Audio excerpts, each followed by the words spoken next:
بسم اللہ الرحمن الرحیم۔ السلام علیکم۔ سیرۃ النبی، باب 14۔ جب وہ رات خیریت سے گزر گئی تب دوسرے دن سب لوگ اس کے ساتھ شریک ہو گئے اور پوری عمارت گرا دی، یہاں تک کہ اس کی بنیاد تک پہنچ گئے۔ یہ بنیاد ابراہیم علیہ السلام کے ہاتھ کی رکھی ہوئی تھی۔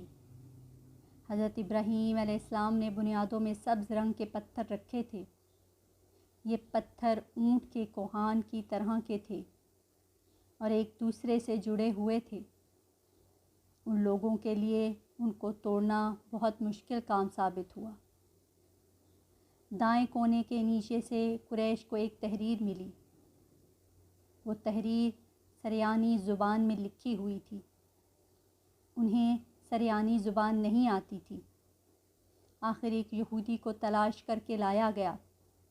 اس نے وہ تحریر پڑھ کر انہیں سنائی۔ تحریر یہ تھی: میں اللہ ہوں، مکہ کا مالک، جس کو میں نے اس دن پیدا کیا جس دن میں نے آسمانوں اور زمین کو پیدا کیا۔ جس دن میں نے سورج اور چاند بنائے، میں نے اس کو یعنی مکہ کو 7 فرشتوں کے ذریعے گھیر دیا ہے۔ اس کی عظمت اس وقت تک ختم نہیں ہوگی جب تک کہ اس کے دونوں طرف پہاڑ موجود ہیں۔ ان پہاڑوں سے مراد ایک تو ابو قیس پہاڑ ہے جو کہ صفا پہاڑی کے سامنے ہے، اور دوسرا کیکان پہاڑ ہے جو مکہ کے قریب ہے اور جس کا رخ ابو قیس پہاڑ کی طرف ہے۔ اور یہ شہر اپنے باشندوں کے لیے پانی اور دودھ کے لحاظ سے بہت بابرکت اور نفع والا ہے۔ یہ پہلی تحریر تھی۔ دوسری مقام ابراہیم سے ملی۔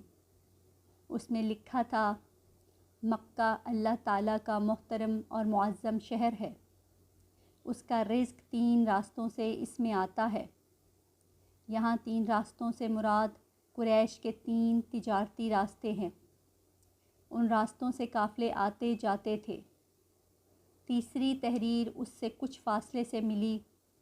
اس میں لکھا تھا: جو بھلائی بوئے گا لوگ اس پر رشک کریں گے، یعنی اس جیسا بننے کی کوشش کریں گے، اور جو شخص رسوائی بوئے گا وہ رسوائی اور ندامت پائے گا۔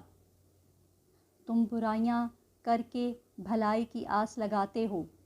ہاں، یہ ایسا ہی ہے جیسے کیکر یعنی کانٹے دار درخت میں کوئی انگور تلاش کرے۔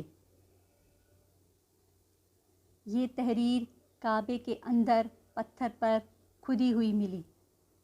کعبے کی تعمیر کے سلسلے میں قریش کو پتھروں کے علاوہ لکڑی کی بھی ضرورت تھی۔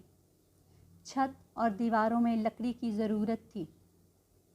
لکڑی کا مسئلہ اس طرح حل ہوا کہ ایک جہاز عرب کے ساحل سے آ کر ٹکرا گیا۔ آج اس مقام کو جدہ کا ساحل کہا جاتا ہے۔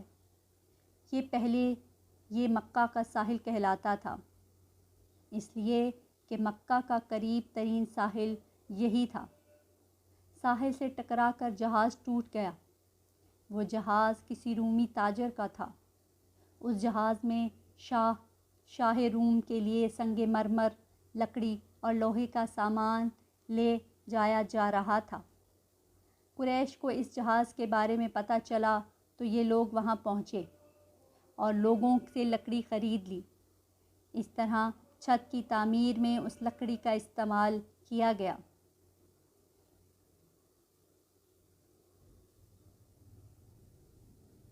آخر خانہ کعبہ کی تعمیر کا کام حجرہ اسود تک پہنچ گیا۔ اب یہاں ایک نیا مسئلہ پیدا ہو گیا۔ سوال یہ پیدا ہوا کہ حجرہ اسود کون اٹھا کر اس کی جگہ پر رکھے گا؟ ہر قبیلہ یہ فضیلت خود حاصل کرنا چاہتا تھا۔ یہ جھگڑا اس حد تک بڑھا کہ مرنے مرانے تک نوبت آ گئی۔ لوگ ایک دوسرے کو قتل کرنے پر تل گئے۔ قبیلہ ابوالدار نے تو قبیلہ عدی کے ساتھ مل کر ایک برتن میں خون بھرا اور اس میں اپنے ہاتھ ڈبو کر کہا، ہجرا اسود ہم رکھیں گے۔ اسی طرح قبیلے بھی اڑ گئے، تلواریں نیاموں سے نکل آئیں